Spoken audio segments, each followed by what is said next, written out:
ಸ್ನೇಹಿತರೆ, ನಾವಿವತ್ತು ಬನ್ನೇರುಘಟ್ಟಕ್ಕೆ ಬಂದಿದ್ದೀವಿ. ಭಾರತದ ಕರ್ನಾಟಕ ರಾಜ್ಯದ ಬೆಂಗಳೂರು ಜಿಲ್ಲೆಯಲ್ಲಿರುವ ಬನ್ನೇರುಘಟ್ಟ ರಾಷ್ಟ್ರೀಯ ಉದ್ಯಾನವನ. ಈ ಒಂದು ಉದ್ಯಾನವನ ಹುಲಿ, ಸಿಂಹ, ಕಾಡೆಮ್ಮೆ, ಚಿರತೆ, ಅದೇ ರೀತಿ ಕಾಡು ಹಂದಿಗಳಂತಹ ದೊಡ್ಡ ದೊಡ್ಡ ಸಂಖ್ಯೆಯ ಅಪರೂಪದ ಮತ್ತು ಅಳಿವಿನಂಚಿನಲ್ಲಿರುವ ಪ್ರಾಣಿಗಳಿಗೆ ಜನಪ್ರಿಯವಾಗಿರುವಂಥ ಈ ಒಂದು ರಾಷ್ಟ್ರೀಯ ಉದ್ಯಾನವನ ನಮ್ಮ ಬನ್ನೇರುಘಟ್ಟ. ಈಗ ಒಳಗಡೆ ಬಂದಿದ್ದೀವಿ. ಇಲ್ಲಿ ಲಗೇಜ್ ಇಡೋ ಕೊಠಡಿ ಇದೆ, ಅಂದರೆ ಲಗೇಜ್ ರೂಮ್ ಇದೆ. ನಮಗೇನು ಅದರ ಅವಶ್ಯಕತೆ ಇಲ್ಲ. ಮುಂದೆ ಹೋಗೋಣ. ನೋಡಿ, ಇಲ್ಲಿ ಒಂದು ಮ್ಯಾಪ್ ಯಾವ ರೀತಿ ಈ ಒಂದು ಬನ್ನೇರುಘಟ್ಟ ಜೈವಿಕ ಉದ್ಯಾನವನ ಇದೆ ಅಂತ ಇಲ್ಲಿ ಹೋಗ್ತಾ ಇದ್ದೀವಿ. ಸೊ ಈ ಒಂದು ಬನ್ನೇರುಘಟ್ಟ ಟೂರ್ ವಿಡಿಯೋದಲ್ಲಿ ನಾನು ಹಾಗೆ ನನ್ನ ಜೊತೆಗೆ ನನ್ನ ಇಬ್ಬರು ಸ್ನೇಹಿತರಿದ್ದಾರೆ, ಅವ್ರನ್ನೂ ಪರಿಚಯ ಮಾಡ್ಕೊಳ್ತೀನಿ ಬನ್ನಿ ಈ ಒಂದು ವಿಡಿಯೋದಲ್ಲಿ. ಸೊ ನಾವಿವಾಗ ಬಂದಿರೋದು ನೋಡಿ ಇಲ್ಲಿ ಟಿಕೆಟ್ ತೊಗೊಳೋದಕ್ಕೆ. ಏನಕ್ಕೆ ಟಿಕೆಟ್ ಅಂತಂತಂದರೆ, ಈಗ ನಾವು ಹೋಗ್ತಾ ಇರೋದು ಝೂ ಸಫಾರಿಗೆ ಹೋಗ್ತಾ ಇದ್ದೀವಿ, ಬನ್ನೇರುಘಟ್ಟ ಸಫಾರಿಗೆ. ಅದಕ್ಕಾಗಿ ಇಲ್ಲಿ ಏನು ಕಾಣಿಸ್ತಿದೆ ನೋಡಿ, ಅಲ್ಲಿ ನಾನು ಇಬ್ಬರು ಸ್ನೇಹಿತರಿದ್ದಾರೆ. ಇಲ್ಲಿ ನಾವು ಟಿಕೆಟ್ಸನ್ನು ಪರ್ಚೇಸ್ ಮಾಡ್ಬೋದು. ಇಲ್ಲಿ ನೋಡ್ಬೋದು ಟಿಕೆಟ್ ಪ್ರೈಸಸನ್ನು. ಬಟರ್ಫ್ಲೈ ಪಾರ್ಕ್ ಟಿಕೆಟ್ಸು, ಅದೇ ರೀತಿ ಝೂಗೆ ಸಫಾರಿಗೆ 350 ರೂಪಾಯಿ, 200 ರೂಪಾಯಿ, ಅದೇ ರೀತಿ 250 ರೂಪಾಯಿ ಇದೆ. ಸೊ ನಾವು ಪರ್ಚೇಸ್ ಮಾಡ್ತಾ ಇರೋದು 350 ರುಪೀಸ್ದು. ಒಬ್ಬರಿಗೆ 350 ರೂಪಾಯಿ ಆಗುತ್ತೆ ಸಫಾರಿಗೆ.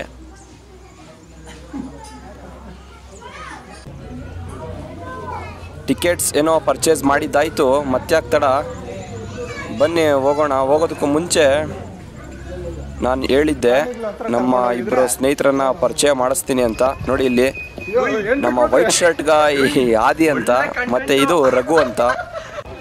ಈ ಒಂದು ವಿಡಿಯೋದಲ್ಲಿ ಕೊನೆ ತನಕ ನಮ್ಮ 3 ಜನ ನೋಡ್ತಾ ಸಫಾರಿ ಎಂಟ್ರಿ ಆಗಿದ್ದೀವಿ, ಹೋಗ್ತಾ ಇದ್ದೀವಿ ಮುಂದೆ. ತನಕ ನೋಡಿ ವಿಡಿಯೋ. ಸಫಾರಿ ನಾವು ಯಾವ್ಯಾವ ರೀತಿ ಏನೇನು ನೋಡಿದ್ದೀವಿ ಅನ್ನೋದು ಈ ಒಂದು ವಿಡಿಯೋದಲ್ಲಿ.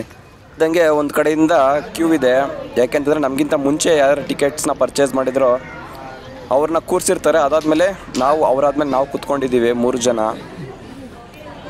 1 by 1 ಹೋಗ್ತಾ ಇರೋದು. ನಮ್ಮ ಸರ್ದಿನೂ ಬಂತು ಸಫಾರಿ ಕಡೆ ನಮ್ಮ ನಡೆ. ನಾವು ಹೋಗ್ಬೇಕಾಗಿರೋ ಗಾಡಿಗಳು ನಿಂತಿವೆ ಇಲ್ಲಿ. ನಾವು ಯಾವ ಗಾಡಿಗೆ ಹೋಗೋದು? ಇಲ್ಲಿ ಕೊನೆ ಗಾಡಿ ಎಲ್ಲ ಹತ್ತಾ ಇದ್ದೀವಿ. ನೋಡಿ, ನಮ್ಮ ಆದಿ, ನಾನು ಹಿಂದೆ ಕಡೆ ರಘು.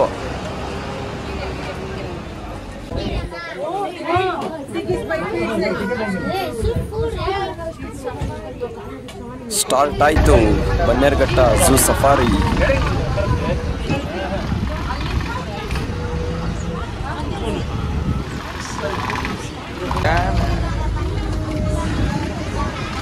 ಎಲ್ಲ ಒಣಗೋಗ್ಬಿಟ್ಟೈತೆ, ಹೆಸರೇ ಇಲ್ಲ.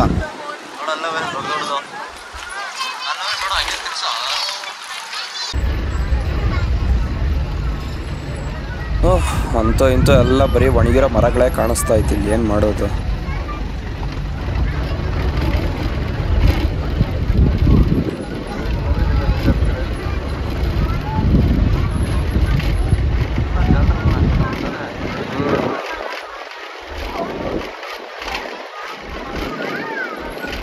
ನೋಡಿರಲಿಲ್ಲ ಸಿಂಹನ, ಫಸ್ಟ್ ಟೈಮ್ ಆಚೆಯಿಂದ ಇಷ್ಟು ಕ್ಲೋಸ್ ಆಗಿ ನೋಡ್ತಾ ಇದ್ದೀನಿ. ನೋಡಿ ಒಂದ್ಸಲಿ.